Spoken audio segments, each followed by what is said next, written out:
Bonjour, je suis Ben Chung, chef de l'équipe de drifting RSR Sillon 2009.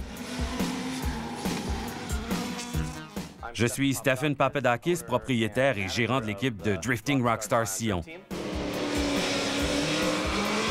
Nous en sommes à la deuxième manche Formule Drift à Atlanta.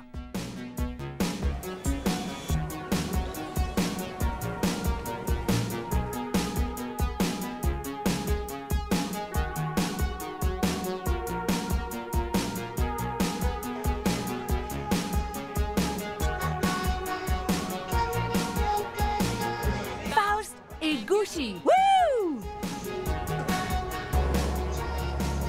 Nous y voici, en route pour la réunion des conducteurs.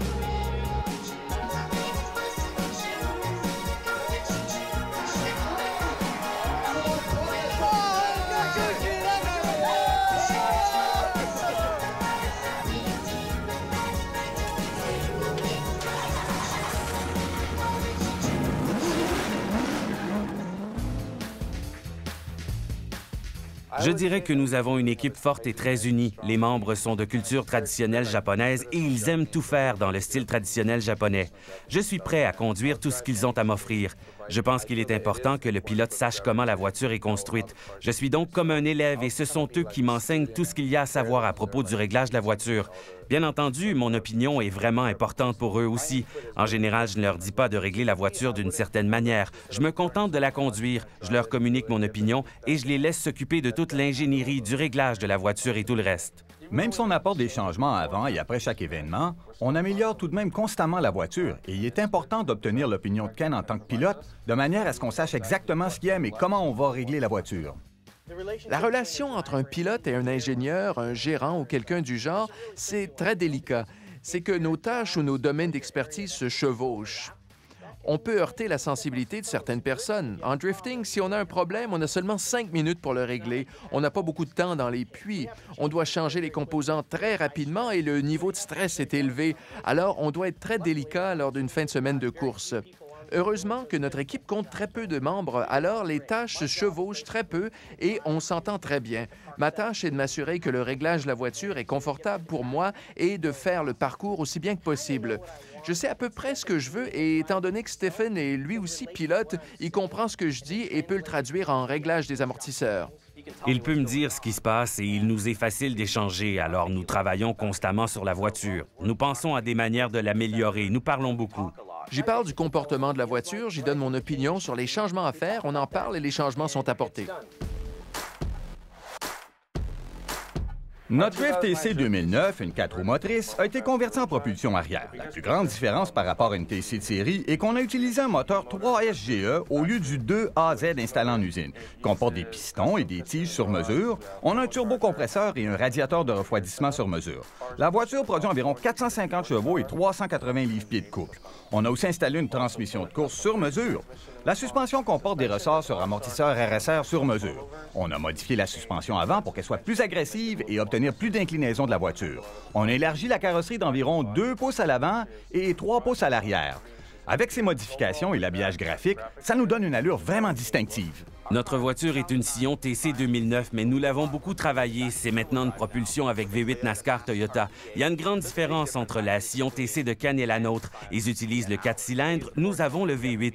Nous avons une transmission similaire. Nous utilisons la boîte de série à force G. Ils utilisent en grande partie la suspension Sillon à l'arrière, mais nous utilisons la suspension arrière Toyota Supra. Elle est vraiment robuste, idéale pour le drifting. L'idée pour cette voiture consistait à lui donner un gros V8, beaucoup de puissance, beaucoup de couple, tout en la gardant dans la famille Toyota. Notre voiture a commencé sa vie comme une Sillon TC normale. Nous l'avons entièrement démontée et nous avons beaucoup travaillé sur son châssis, mais quand on la regarde, elle demeure entièrement une Sillon TC. Quand on s'y assoit, le tableau de bord et le reste, tout cela reste une Sillon TC. Par contre, quand on jette un coup d'œil sur ce qui lui donne une performance exceptionnelle sur la piste de drifting, nous avons augmenté sa puissance d'un cran et puisé ce que nous pouvions dans le casier de pièces Toyota.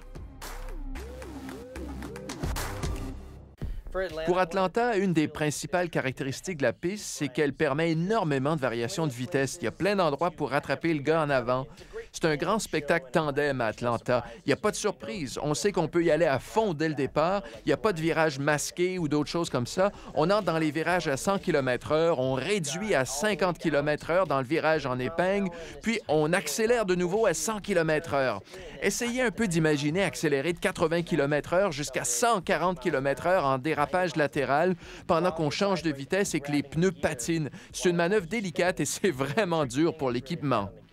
Il y a beaucoup de travail de mise au point aux différentes pistes et selon la température. Parmi les changements importants que nous devons faire pour les différentes courses, il y a le rapport d'engrenage. C'est une des priorités avec la Sion Rockstar. On a modifié le rapport de propulsion finale pour utiliser un rapport pour l'ensemble de la piste. Par rapport aux autres pistes, dans la série Formule Drift, c'est l'une des pistes les plus faciles parce que, d'une part, il n'y a pas de mur ici. Je peux y aller à fond et je sais que je n'endommagerai pas la voiture. La piste est spéciale parce qu'il y a beaucoup de changements d'élévation et on entre dans les virages rapidement, mais on doit ralentir très abruptement dans le premier virage. Personnellement, je l'aime beaucoup parce que j'aime faire déraper l'arrière en faisant beaucoup de fumée et de bruit. Notre sillon TC RSR était réglé en quelque sorte au niveau de base, alors il m'était facile de la conduire. À Long Beach, nous avons connu une très mauvaise fin de semaine. La géométrie n'était pas bien réglée, la pression des pneus n'était pas la bonne et pour ma part, en tant que pilote, je n'avais pas vraiment confiance en la voiture. Alors, nous voulions la régler de manière à ce que je puisse faire des transitions rapides, garder le pied sur l'accélérateur et faire déraper la voiture en toute confiance.